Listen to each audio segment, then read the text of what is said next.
Hello students. Cut. ज्यादा ही जल्दी start कर दिया था। हाँ।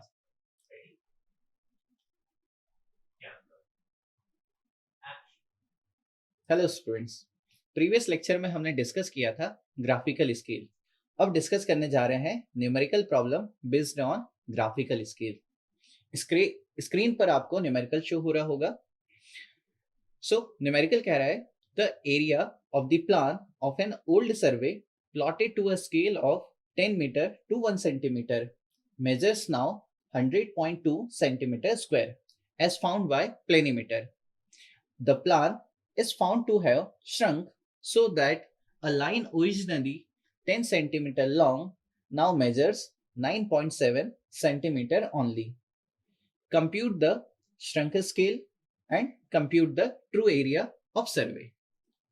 चलो, सो जो गिवन प्रॉब्लम है इसे सॉल्व करते हैं। नाउ अभी तक हम लोगों ने ग्राफिकल स्केल में जो डिस्कस किया था वहां पर एक लाइन के लिए डिस्कशन किया था, और यहाँ पर न्यूमेरिकल प्रॉब्लम जो है वो एरिया के लिए है। तो सबसे पहले डिस्कस कर लेते हैं कि जब एरिया वाला केस हो जाएगा तो उस केस में क्या करेक्शन हो जाएगा हमारे फॉर्मूला में। तो हम लोगों ने डिस्कस किया था कि हमारी जो करेक्ट डिस्टेंस है, हम लोगों ने डिस्कस कर रखा है, मैं इसे साइड में लिख देता हूँ। जो करेक्ट डिस्टेंस थी, correct distance on map in the terms of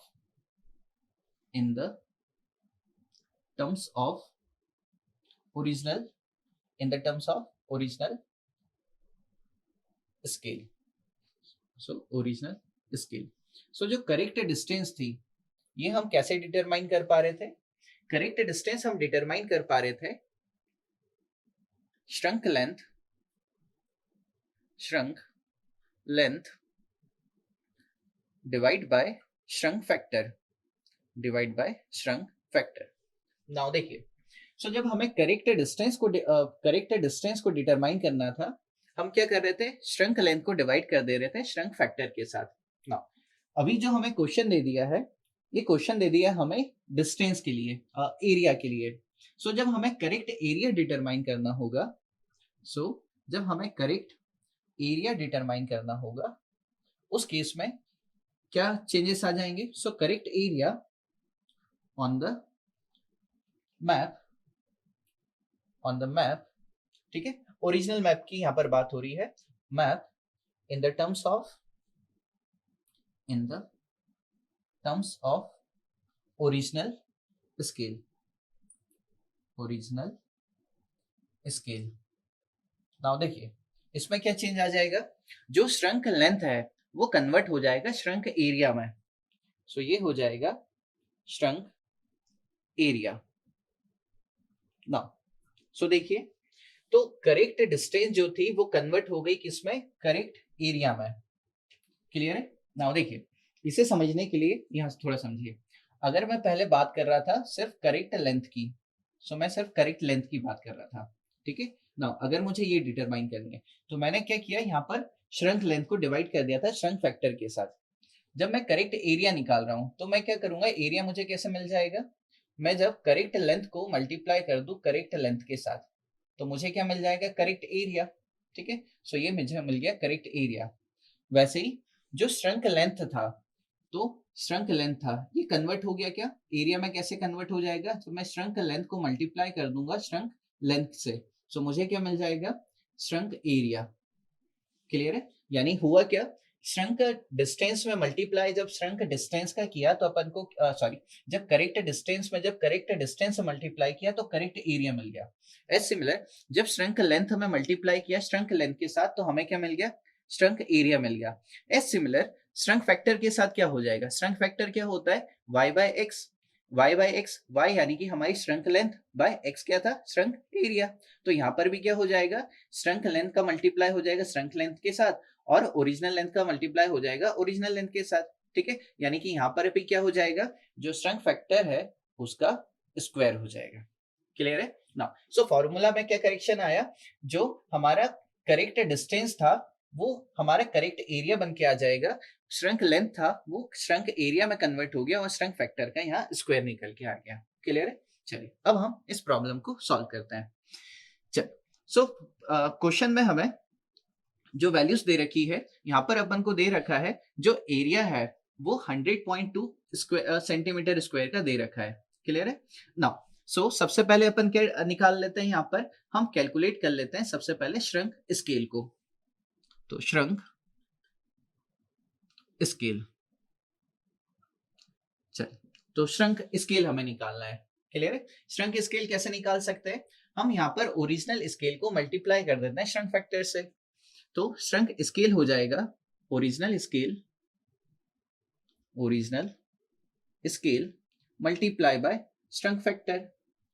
चल ओरिजिनल स्केल जो है ये कितना है, ओरिजिनल स्केल अपन को दे रखा है क्वेश्चन में अपन को यहाँ पर गिवन है कि एक कोई 10 मीटर की जो लाइन है वो 1 सेंटीमीटर से रिप्रेजेंट कर रखी है, यानी कि 1 सेंटीमीटर बाय 10 मीटर। क्लियर है? नाउ श्रंक फैक्टर क्या हो जाएगा, श्रंक फैक्टर क्वेश्चन में अपन को गिवन है कि एक कोई 10 सेंटीमीटर लॉन्ग लाइन अब कितनी हो गई है, 9.7 सेंटीमीटर की हो गई है। नाउ तो श्रंक फैक्टर कितना हो जाएगा, 9.7 डिवाइड बाय 10। क्लियर है? नाउ अगर इस क्वेश्चन में देता नहीं कि ये वाला केस जो है वो श्रंक वाला है, सो इस लाइन से हम यहाँ पर समझ सकते थे। यहाँ पर क्वेश्चन में बोला है कि एक कोई 10 सेंटीमीटर की लाइन अब 9.7 सेंटीमीटर रीड की जा रही है। दैट मीन्स यहाँ पर एक कोई लाइन रिड्यूस हो रही है। अगर रिड्यूस हो रही है यानी कि यहाँ पर श्रंक वाला केस है। इसे सॉल्व करते हैं तो ये हो जाएगा, इसको यूनिट को सेम बनाते हैं, 1 बाय ये हो जाएगा, मीटर को सेंटीमीटर में कन्वर्ट किया, ये हो जाएगा 0.97। क्लियर है? ना जब इसे सॉल्व करेंगे तो क्या कीजिए, इसे 1000 की डिवाइड में लेकर आ जाइए 0.97 और यहाँ पर अपन को स्केल मिल जाएगा। जो स्केल निकल के आ जा रहा है ये है 1/1030.92। ठीक है? तो हमें क्या मिल गया, जो हमारा श्रंक मैप है उस श्रंक मैप पर श्रंक स्केल मिल गया।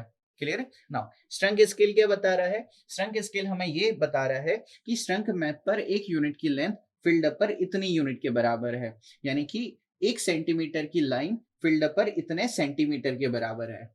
अब क्वेश्चन में अपन को दे रखा है कि हमारे श्रंक मैप पर जो एरिया है वो 100.2 सेंटीमीटर स्क्वायर है। नाउ सो देखिए कैसे कन्वर्ट हो जाएगा। देखिए 1 सेंटीमीटर श्रंक मैप पर 1 सेंटीमीटर की लाइन फील्ड अप पर इतने सेंटीमीटर लाइन के बराबर होगा, तो 1 centimetre square area field up पर इसके स्क्वायर के बराबर हो जाएगा इन द टर्म्स ऑफ, अगर इसको सेंटीमीटर स्क्वायर ले रहे हैं तो ये भी सेंटीमीटर स्क्वायर में निकल के आ जाएगा। क्लियर है? सो हमारा करेक्ट एरिया,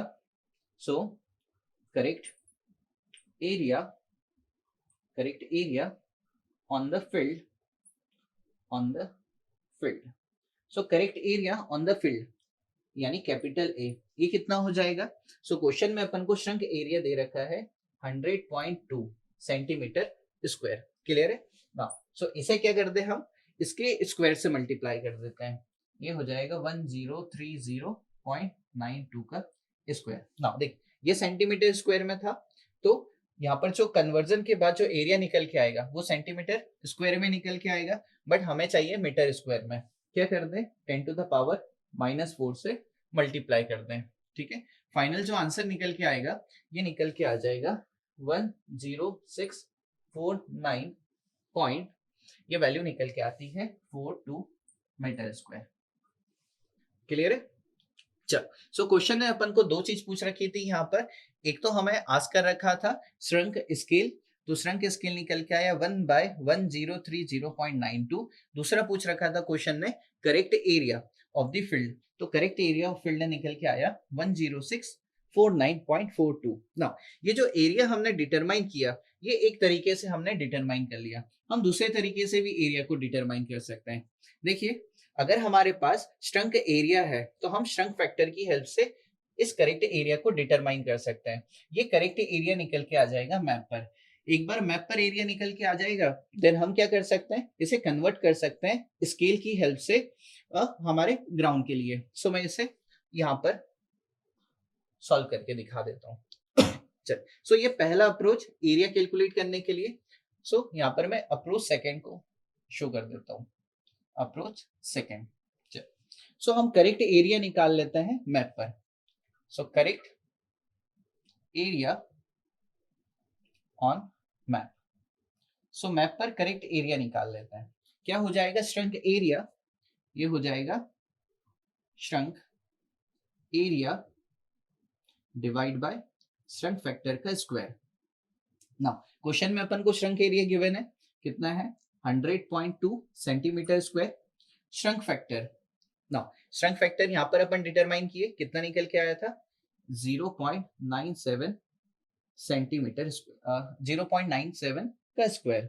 ना इसे जब हम सॉल्व करेंगे ये वैल्यू निकल के आती है 106.49, ठीक है, क्योंकि ये सेंटीमीटर स्क्वायर में था, सो ये वैल्यू निकल के आ जाएगी सेंटीमीटर स्क्वायर में। नाउ देखिए ये जो एरिया है, ये जो एरिया है ये कहाँ निकल के आया, हमारे ओरिजिनल मैप पर निकल के आया। नाउ अब ओरिजिनल मैप पर अपन को ओरिजिनल स्केल पता है। ओरिजिनल स्केल क्या है, ओरिजिनल स्केल है कि हमारे ओरिजिनल मैप पर 1 सेंटीमीटर की लाइन फील्ड अप पर 10 मीटर के बराबर है। तो ओरिजिनल मैप पर 1 centimetre square area field up पर किसके बराबर हो जाएगा, ये हो जाएगा 10 का स्क्वायर, यानी कि 100 मीटर स्क्वायर के बराबर हो जाएगा।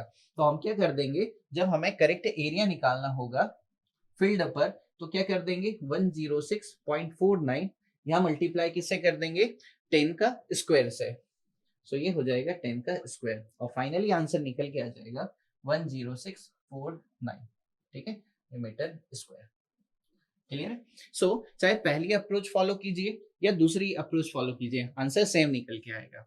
सो यहाँ पर हम लोगों ने डिस्कस कर लिया कि ग्राफिकल स्केल पर अगर एरिया वाले केस में कोई न्यूमेरिकल आता है, सो हम कैसे यहाँ पर पहली या दूसरी किसी भी अप्रोच से इसको अटेम्प्ट कर सकते हैं। नेक्स्ट क्लास में डिस्कस कर लेंगे हम एक्सपेंशन वाला केस। Thank you.